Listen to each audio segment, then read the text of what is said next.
Hello everybody, welcome to the channel. My name is JGOD. In today's video, we're going to talk about the only weapon that has ever been a submachine gun and rifle in Call of Duty. The weapon I'm talking about is the Peacekeeper, and the two games that I'm going to be talking about are Black Ops 2 as well as Black Ops 3. So if at any point you do enjoy the video, go ahead and make sure you hit that like button and subscribe with notifications on so you can find your way back to the channel. So let's go ahead and get started with a little bit of Black Ops 2. And one thing I did want to talk about with the Peacekeeper, or at least what brought it to my attention, is something I should actually make a video on.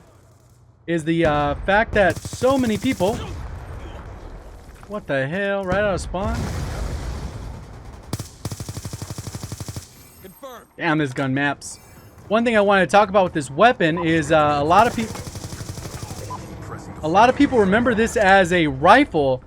Most people know it's a DLC weapon.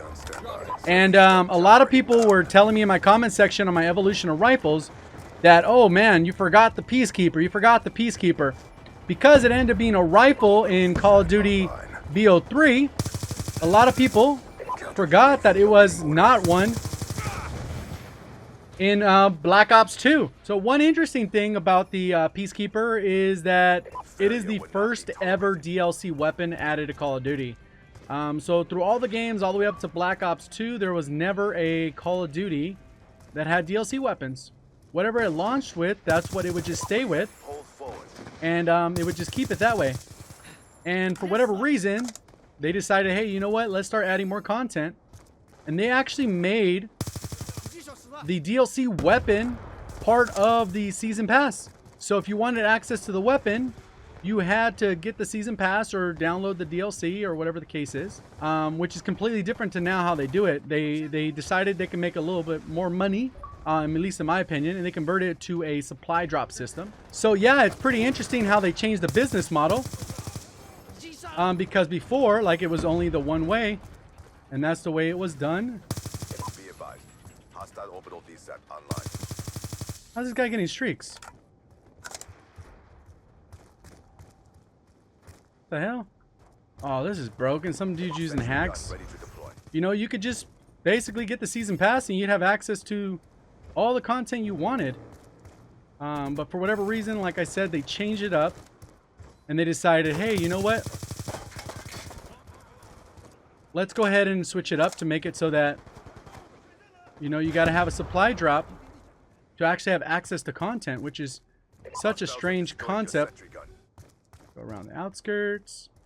Connection interrupted. Axel player was kicked. Aye. This is what happens. 12-0.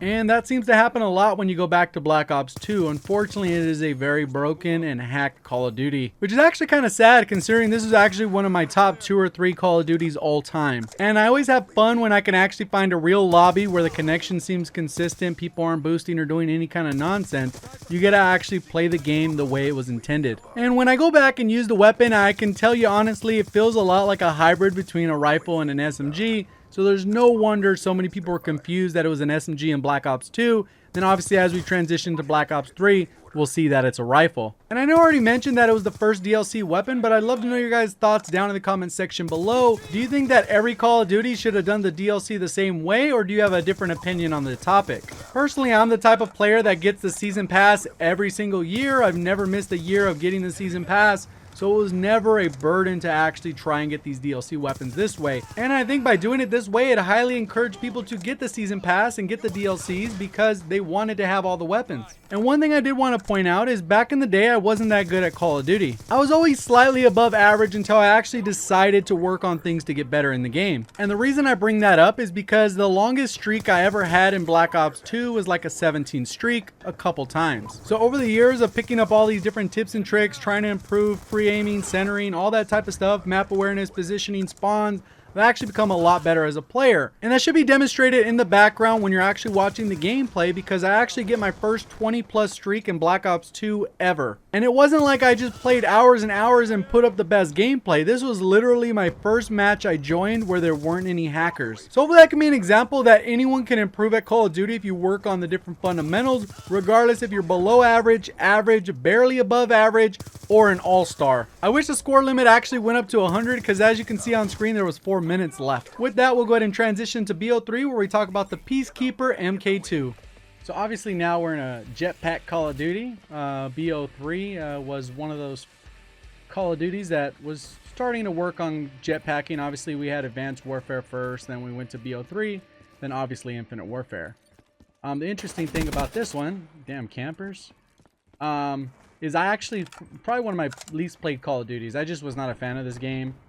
I think I just didn't like it very much. I don't know if it was because of the jetpacks, the movement I didn't really like. I mean, the maps are pretty good. Overall, the weapons are pretty decently balanced, but I just was not a fan. So, obviously, because I didn't put a lot of time into the game, I did not have access to the Peacekeeper MK2. So, I actually had to jump on one of my buddy's accounts, who also happens to be another YouTuber. Jumped on his account and decided to play a little bit with this gun so I can get some reps in with it. I did it for my evolution of rifles video, but I didn't put a ton of time into the game to at least feel kind of how the weapon was. When I compare this weapon to the rest of the rifles in this game, I don't feel like it competes at a high level. I think it's very consistent,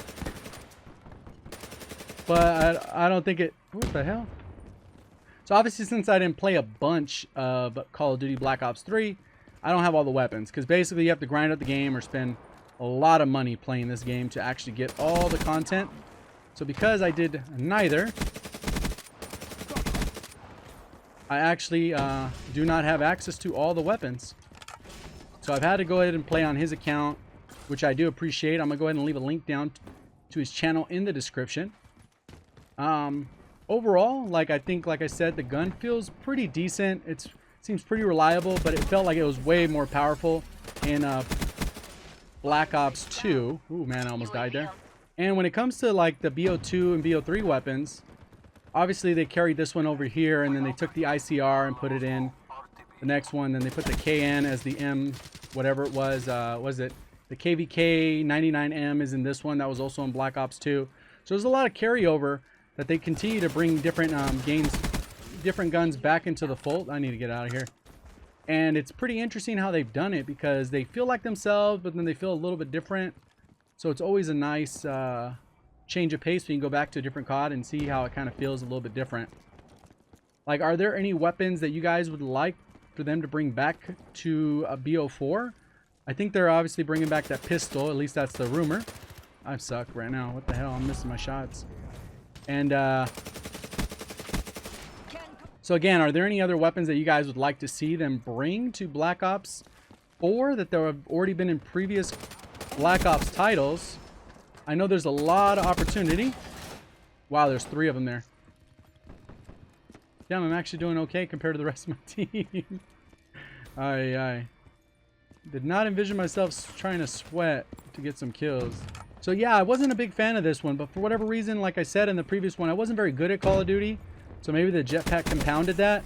But obviously when I switched over to... Fire break extinguished. They're done. Ooh, almost got me. They're done. Get the hell out of here. They know where I'm at. It's a pretty good streak so far. But like I said, overall the weapon feels like it can be good, but it's not great. Is this guy camping it out? Really? That's serious, huh? Where the hell did the guy go?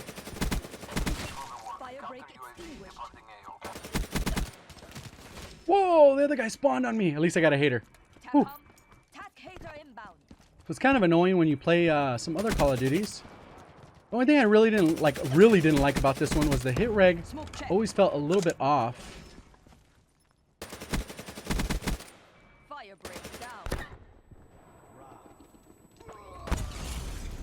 There it goes. GG's on that. Thank you, teammate. Let's see if we can get a couple of these here. Got him. Got him. Get more of them.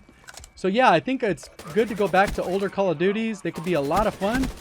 They could also be a little bit frustrating depending on how you play them. Oh, I missed him. I'm doing okay though. 27-7, not great. Not the sweatiest match I ever played, but pretty decent for going back onto an older Call of Duty. So that was the Peacekeeper and the Peacekeeper MK2, the SMG and assault rifle versions from Black Ops 2 and Black Ops 3. So I would love to know your guys' thoughts down in the comment section below. Did you prefer the version from Black Ops 2, which was an SMG, or the version from Black Ops 3, which was a rifle? Personally, I think in Black Ops 2, it was top tier. In Black Ops 3, it's kind of middle of the road. And I want to give a special thanks to everyone who made it to this point in the video. If you did, hopefully you did enjoy the video. Please remember to hit that like button and subscribe if you're brand new to the channel with those notifications on so you can find your way back. I do appreciate all the support you guys show on the videos. Thank you for watching. As always, have a great day.